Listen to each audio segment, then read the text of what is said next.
मस्जिद नबवी की तामीर के मुतालिक लोगों की बातों को सुनकर आपने फरमाया कि तुम लोगों ने बहुत ज़्यादा बातें की हैं।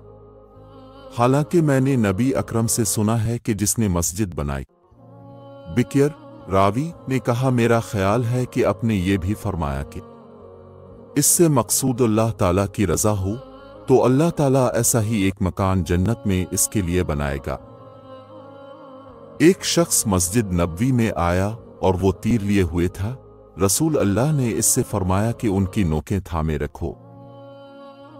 अपने फरमाया, अगर कोई शख्स हमारी मसाजिद या हमारे बाजारों में तीर लिए हुए चले तो उनके फल थामे रहे, ऐसा ना हो कि अपने हाथों से किसी मुसलमान को जख्मी कर दे।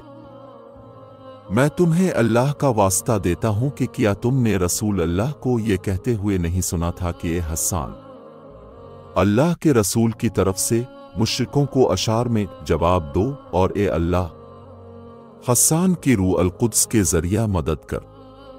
अबू हुरैरा रज़ियल्लाहु अन्हु ने फरमाया, हाँ, मैं गवाह हूं, बेशक मैंने हुजूर से ये सुना है।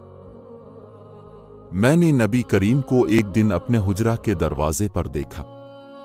इस वक्त हबशा के कुछ लोग मस्जिद में नेज़ों से खेल रहे थे, हथियार चलाने की मशक कर रहे थे। रसूल अल्लाह ने मुझे अपनी चादर में छुपा लिया ताकि मैं उनका खेल देख सकूं।